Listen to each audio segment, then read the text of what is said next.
Labą dieną. Tikriausiai daugiau Sonuškiečiams.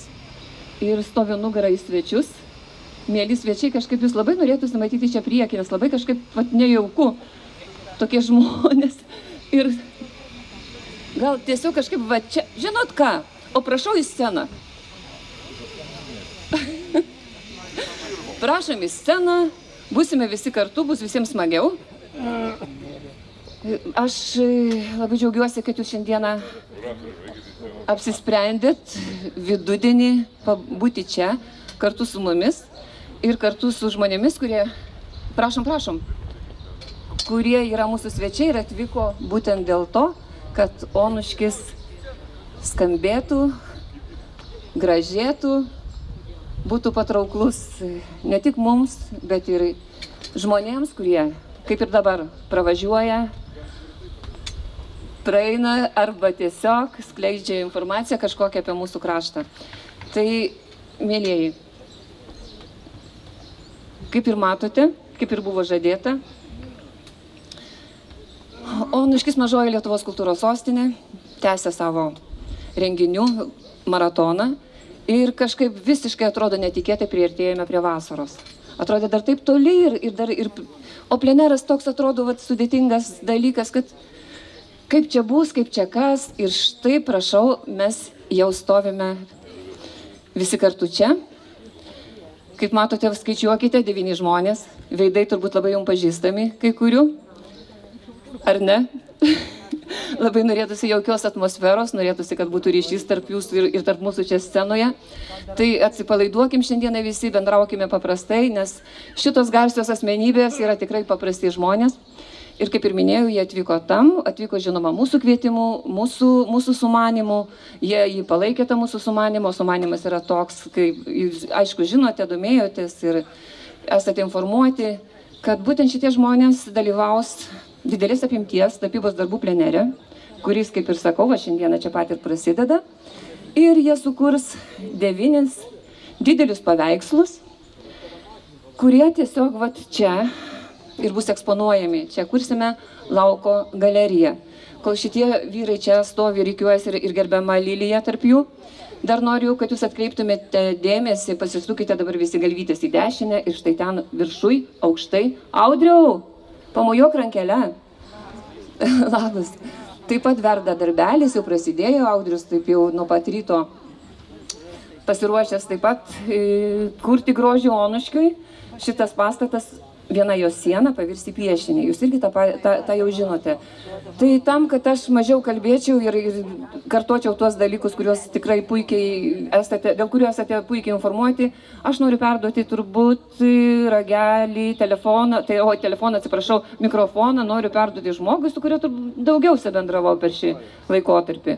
O gerbiamas Svajūnai, tai jūs jau savo ruoštų, čia Svajūnas Armonas, galime jau dabar plot, pristatys visą savo gražią komandą. Ir aš tikiuosi, mes šiaip sau draugiškai ir bendrausime, ne? Taip, Liuda. Tikrai mes su Liuda jau 3 mėnesius tikriausiai bendraujam, ar ne? Derinam viską, karts nuo karto pasimatom, pasiskambinam. Aišku, projektas sumanymas gražus. Ta, ką mes padarysim, turėtų ne 1 ir ne 2 metus stovėti ir tikiuosi džiugins jūsų akį. Noriu padėkoti Liudai, kad pakvietė. Menininkai visi yra vieni iš garsiausių, nebijau to žodžio pasakyti, ant Lietuvos. Ir noriu padėkoti jiems irgi, kad jie sutiko dalyvauti, kad jie papuoš Onuškį, kad jie ir įsiamžins ir visa kita. O jeigu Liuda leis, aš kolegų nepristatinėsiu, turim Vytą, kuris tą dalyką geriau padarys. Ačiū visiems, kad susirinkot, ačiū, lauksim per atidarymą jūsų. Ačiū Svajūnai, tai ką, tai tada mikrofonas Vytautui į rankas. Sveiki, tautiečiai. Labai malonu matyti visus savo kraštiečius čia, nes pats irgi būdamas Onuškio seniūnijos gyventojas, tai man labai smagu, kad mes šiandieną galime džiaugtis tuo, kad esame mažoji kultūros sostinė. Tai čia labai nepaprastas dalykas, nes kai mes pagalvojame apie kultūros sostinės, mes tipiškai galvojam, kad čia gali būti Vilnius, Kaunas, Kaišiadorys. Ir nelabai pagalvojam, kad ta kultūra ir kultūros sostinės gali būti ir mažesniuose miesteliuose. Bet būtent čia yra visa esmė, kad šalia šitų didžiųjų miestų buvo nutarta, kad turi būti ir mažosios arba mažosios kultūros sostinės. Ir kiekvienais metais jų yra net iki 10. Kodėl tai svarbu?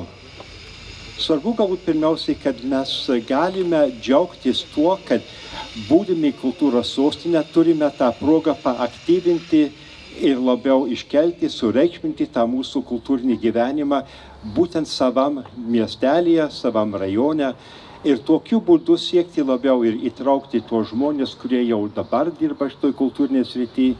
Vieni iš jūsų galbūt šokat, kiti iš jūsų galbūt dainuojat, kiti galbūt akordeonu grojat, kiti galbūt kitais užsiėmimais, bus be abejo čia žmonių, kurie dalyvaus ir dainų šventėje.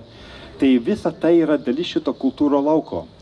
O jeigu mes bendrai pasižiūrim, ką kalba žmonės, kai jie kalba apie pačią Lietuvą? Lietuva kaip objektas jiems yra kažkoks labai abstraktus, bet visi kalba labiausiai apie tą vietą, kur jie gimė, savo gimtąjį miestą.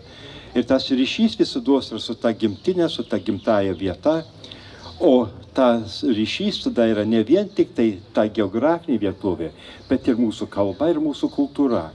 Kaip mes suprantam save, savo aplinką ir visą tai mums nustato, kaip mes žiūrime tą patį pasaulį. Už tai šiandieną mes galime džiaugtis tuo, kad mes esame laisvi, kad mes galime čia susirinkti, galime džiaugtis ir galėsime pasidžiaugti tuo, ką sukurs mums tie žmonės, kuriuos už sekundės ir jums pristatysiu. Tai kodėl mažosios kultūros sostinės?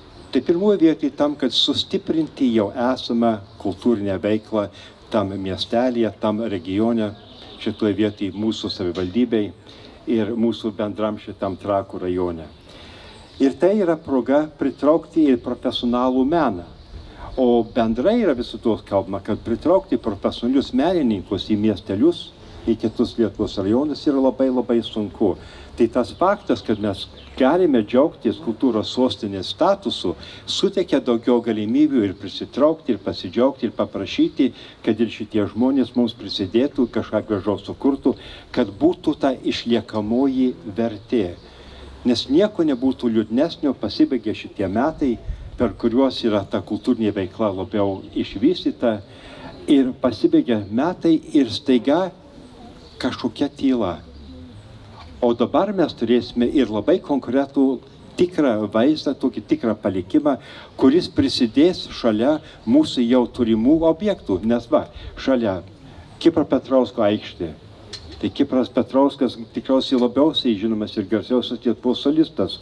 Ir jo sąrašas yra būtent per šią mūsų gražią bažnyčią. Donatas Malinauskas, signataras. Ir mes visi žinom, kad mes praktiškai gyvenom Malinausko žemėse. Ten, kur mūsų sodyba irgi buvusi Malinausko palivarkas. Tai irgi labai labai svarbu. Ir nepamirškime, turime ir šio krašto labai aktyvų ir gražų sūnų, Juozą Lebednyką, kurio skulptūra Šventas Rokas yra vienas iš tų labai gražių objektų, kurių jisai yra padovanojęs Onuškiui. Už tai, kai mes pagalvojame apie Onuškį ir apie jo ilgą istoriją, mes turime tam tikrus ir įvaizdžius, kurie mums primena, kad čia kultūrinis gyvenimas, politinis gyvenimas visados buvo labai svarbus. Malinauskas per politiką, Kipras Petrauskas, Lebednykas per kultūrą. Tai šiandieną jums noriu pristatyti žmonės, kurie jums papildys šį kultūrinį lauką, sukurdami jums lauko galeriją. Tai ką reiškia lauko galerija? Bus 9 dideli meno kūriniai, 2 metrai su trupučiu ant 1,40 m, kurie bus pastatyti ant metalinių stovų ir jie puoš šitą parką ir šitą bendrą jūsų apylinkę. Ir ką tas darys? Tai ne tik tai, kad priteiks daugiau fizinio grožio, Bet ir važiuojantis žmogus pro šalį staiga sustos, nes pamatys, kad čia yra dėl ko ir verta sustoti, ne vien tik tai dėl bažnyčios, ne vien tik tai dėl skulptūrų, bet ir dėl to meno. Tai aš labai viliuosi, kad tas išjudins jums ir jūsų miestelio visą gyvenimą, kad priduos truputėlį daugiau, galbūt ir pajamų, galbūt ir darbo, bet vizualiai bus traukos objektas. Tai va, tai šitą mūsų traukos objektą kuria būtent Lietuvos dailininkų sąjungos nariai, visi profesionalūs menininkai, kiekvienas iš jų turintis ilgą jau gyvenime patirtį, vieni tapytojais, kiti tarpdisciplininiame mene, kiti kaip skulptoriai, kiti kaip kryžių drožėjai, kiti ir kaip dėstytojai, docentai, kiti kaip mokytojai. Tai visi ateina ir atneša su savimi labai gilią patirtį. Tai šitų žmonių tarpe pirmiausiai noriu pasakyti, kad jie praturtinami Onuškio gyventojų aplinką, yra jų vadas, šiandieną jo žmogus, kuris pakalbėjo, bet noriu pristatyti pirmiausiai Svajūną Armoną, kuris vadovauja šitam plenerui ir kuris yra plenero kuratorius. Svajūnas yra tapytojas, daug metų dalyvavęs, tapęs, bet galbūt aš apie kiekvieną truputėlį kukliau, nes yra labai plačiai aprašytas kiekvienas asmuo tinklapiuose, kurie būtent Onuškio apie šitą šventę ir apie kiekvieną galėsite plačiau ir pasiskaityti. Noriu pristatyti taip pat jums ir Trakų kultūros sostinės ambasadorę, kuri yra tarpdisciplininių menų kūrėja, tai Lilija Valakienė. Tai Lilija, prašau. Lilija ir fotografuoja, ir tapo, ir rašo, žodžiu, yra ta siela, kuri prižiūri, kad ne tik tai būtų ir menas, bet kad būtų ir meno sklaida. Labai garsus mūsų tarpe taip pat yra tapytojas Audrius Gražys. Tai Audriau.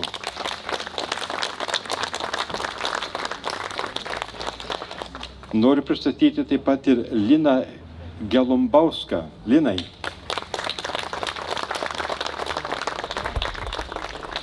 Šiandieną mes turime žmogų, kuris švenčia savo gimtadienį labai gražų, 65-ąjį. Tai yra Arvydas Kašauskas. Arvydai, prašau.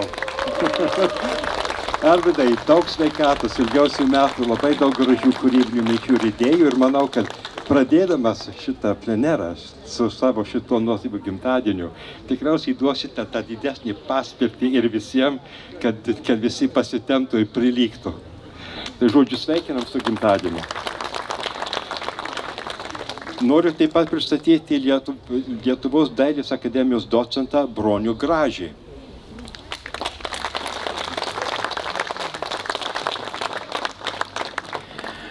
Taip pat kitą bendravardį Vytautą, tai Vytautą Pošką. Vytautai.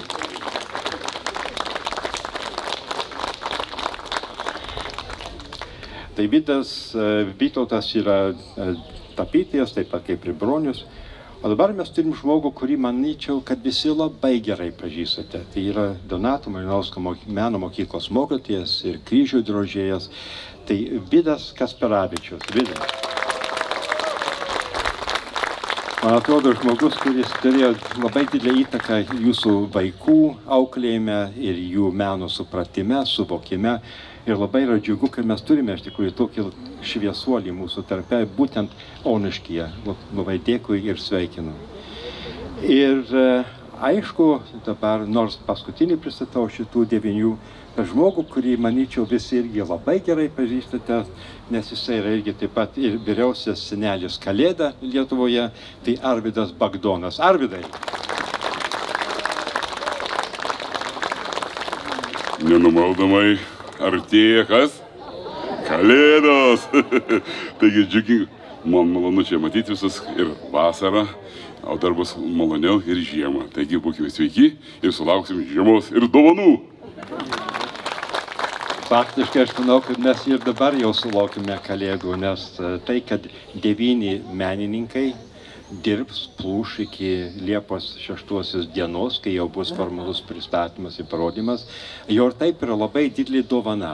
Tai nežinau, čia reikia būtinai sakyti, kad čia yra Kalėdų dovana, o gal čia labiau yra mūsų tautos šventės dovana, bet labiausiai yra tai, kad esame mes mažosios kultūros sostinės gyventojai, džiaugiamės mes šitais metais. Man yra ypatingai smagu matyti, kiek daug jūsų šiandieną susirinkote į šitą atidarymą, šito plenero ir po to į šį koncertą labai gražų. Dėkoju kiekvienam iš mūsų menininkų, kad jie paaukoja savo laiką, savo talentą. Ačiū Jums ir grąžinu mikrofoną. Nuoširdus ačiū Jums, ponas Vytautai, už tokį išsamų pristatymą. Dabar tikrai labiau pažinote būsimus mūsų gyventojus, galiu taip sau leisti išsireikšti, jie visas 9 dienas gyvens su mumis, čia pat, Onuškyje. Kurs čia gyvendami, tai turėsite galimybę juos matyti ne tik tai, va dabar čia stovinčius, bet aš manau, jie suteiks progą Jums juos matyti ir kuriančius. Taip pat noriu pabrėžti, kad tam tikrom dienomis jūs turėsite galimybę išbandyti netgi tapybos techniką kartu su garsiais šitais žmonėmis, kurie pasidalins savo gebėjimais, savo žiniomis. Ir galbūt net įvaldysite techniką, tai nepamirškite, stebėkite reklamą internete, stebėkite mūsų Facebooką. O mes, dar tiesa, vienas niuansas. Vytautai truputėlį į priekį. Šitas jaunas žmogus Onuškį prisimena prieš 20 gal 2 metus ir turi savo tokių prisiminimų su juo. Galite pasidalinti? Taip, tai aš tik paklausiau, sakau, kadangi buvo 2001 metai čia, prieš 23 metus. Dalyvavau plenerį ir dabar vėl atsidūriau čia ir aš klausiu Liudo, sakau, galbūt čia 20 pleneris, sako 2. Tai reiškia, aš dalyvauju 100% Onuškio pleneriuose. Tai čia, kas prisimena, buvo tokia skulptūrų, reiškia, metalo skulptūrų buvo pleneras ir toks šaltinis buvo, čia stovėjo. Tai va, tai linkiu, kad jis dabar kažkur dingo, nežinau, kur skambinti, bet šitą, kai dabar padarysim, tai tikiuosi, kad išliks ilgiau ir tas tęstinumas išsilaikys. O sekantis pleneras, sakė, bus po trumpesnį laiko, po 10 metų, bet čia nežinau. Aš manau, mes plėsim lauko galeriją jau kitais metais, jeigu taip jūs atrasite laiko su mumis bendrauti. Tai tikrai nuoširdžiausias ačiū pirmiausia menininkam, kad jie tokį laiką kaip vasarą paskiria mums. Tas laikas yra praktiškai labiausiai neįkainojamas, nes vasara yra tam, kad jie žavėtis, grožėtis, o jūs dirbsite pas mus. Tai labai Jums ačiū, jūs jau įsikūrėt, jau galite pasakyti, kaip ten mūsų mokykla atrodo, kaip jaučiatės, liuksai, džiaugiuosi. Rimutė, mokyklos direktorė, jai taip pat nuoširdus ačiū, kad sutiko priimti ir suteikti Jums sąlygas, kad Jūs reziduotumėt, kurtumėt, gyventumėt būtent mokykloje. Nes kas čia seniūnė? Seniūnė sakė, gal irgi, Zita, gal atbėgsi kokį minutį. Seniūnė čia, taip žinokit, paslapčia pažadėjo, kad jau sako, reikia pradėti rūpintis, gal kokį viešbutį pastatyti, nes jau čia kaip ir reikia, kad jau žmonės atvykę turėtų kur ir nakvot. Rimutė, gal irgi čia, gal... Tai kol seniūnė ateina, tai aš trumpam noriu pristatyti, kad jie pirmas 2 dienas, tai mes čia šiek tiek pakeliausim po Onuškio apylinkę, supažindinsim mūsų garsius žmonės su mūsų kraštu, kad jiem gal koks įkvėpimas dar ateis ir gal kur mūza bus nusėdusi ant kokio ten kampo ar prie kokio ežero. Tai žodžiu, keliausim, o paskui jie kurs, bus visada mokykloj, tai užsukdinėkit, bendraukit, labai neįkirėkim, žinoma, nes kurie mėgsta, kurie turbūt atsiriboja ir tyloj, bet bendraukim ir nepamirškim, kad mokykloje yra įsikūrę menininkai. Labą dieną visiems, iš tikrųjų labai malonu matyti jūs čia visus susirinkusius, labai malonu matyti šios žmonės, garsius, ne tik Lietuvoje, bet ir užsienyje, šiandien stovinčius mūsų Onuškio Kipro Petrausko aikštėje. Iš tikrųjų, vizija turėti miestelį labai garsų kultūrinių požiūrių turėjau labai seniai. Ir va, ta vizija ir ta svajonė po truputį pildosi. Pildosi, kaip seniai kalbėjom apie tai, seniai norėjom įkurti meno galeriją Onuškyje ir nes nebuvom sulaukę pritarimo. Šiandien po truputį pildosi svajonė. Jau turim pritarimą ir šiais metais bus išremontuota patalpa, turėsime meno galeriją. Šiais metais bus suremontuotos patalpos kultūros salė, turėsim naują, šviesią, gražią kultūros salę. Šiais metais turim dailės darbų plenerą, turėsim puikią galeriją po dangumi. Ir iš tikrųjų linkiu ir noriu, kad šie gražūs pradėti darbai būtų tęsiami. Šiandien mes turim antrą plenerą ir kaip kalbėjom su dailininku gerbiamu, sakiau, tikrai ne po 20 metų, nes po 20 metų mūsų gali jau nebūti. Tai manau, kad jeigu bus gautas pritarimas ir finansavimas, tai tų plenerų bus tikrai daug. Iš tikrųjų, šiandien naudodamasi progą, labai noriu padėkoti. Aišku, mes su Liuda buvom tos idėjos prisiėmėjos ir šių visų darbų prisiėmėjo šiems metams, kai mums pasiūlė tapti mažąją kultūros sostinę, mes pasitarėm ir sakom, iš tikrųjų imam. Imam ir darom tuos gražius darbus savo kraštui. Mūsų vienų, žinoma, neužtektų, mus labai palaikė Trakų rajono savivaldybė, prisidedama savo kofinansavimu ir šiuo metu mes, jeigu esant reikalui, kreipiamės į juos. Jie mus palaiko ir morališkai, ir finansiškai. Taigi, manau, kad visi kartu su gerbiamais dailininkais, menininkais, su mūsų kultūros darbuotojais, su jumis visais, kurie čia esate ir kurie dar būsite, mes iš tikrųjų sukursime nuostabų Onuškio kraštą. Taigi, sėkmės mums visiems. Centrui, Onuškio bendruomeniai, Dusmenų bendruomeniai, Trakų bei Lentvario mokykloms ir gimnazijoms. Ačiū visiems prisidėjusiems prie projekto opera įgyvendinimo. Šiais metais opera skambėjo tikrai labai plačiai. Ją girdėjo Trakuose, Lentvaryje, Aukštadvaryje, Dusmenyse, o šiandien ją girdėsite Onuškyje. Su didžiausiu džiaugsmu pristatau 2 operos grantus, nuostabius bičiulius, Liudą Mikalauską ir Egidijų Bavykį.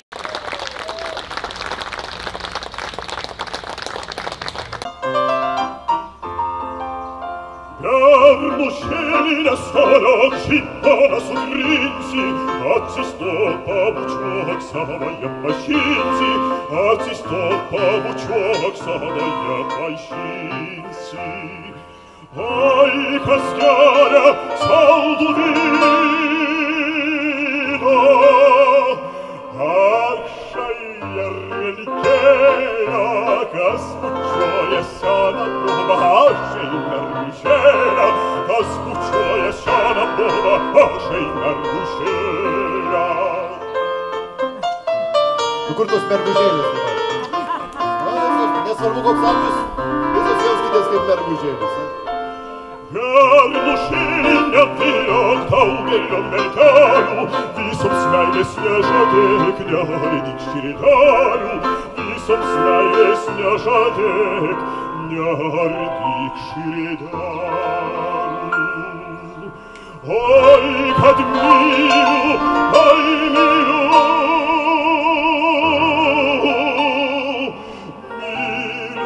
visas kartu, jei po vieną mylėčiau, kitos pasikartų, jei po vieną mylėčiau, kitos pasikartų. Gali jaunam pažiūrėti jaunam mergelę, ir galim pamiksėt pasmagint širdelę, ir galim pamiksėt pasmagint širdelę.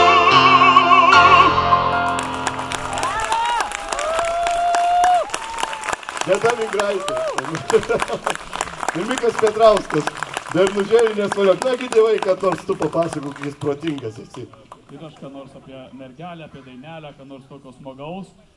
Ir dabar kūrinys, kurį kompozitorius Antanas Vanagaitis yra taip dedikavęs pačiam maestro. Tai parašyta dainos pavadinimas ir po pavadinimu Pavedu draugui Kiprui Petrauskui. Tai čia jam dedikuotas kūrinys, jam specialiai sukurtas, o daina vadinasi labai paprastai Dul, dul, dudelį. Bandom mes su Beata mūsų premjera šiandien.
Ačiū mergelės, mergužėlės, damos, mielosios.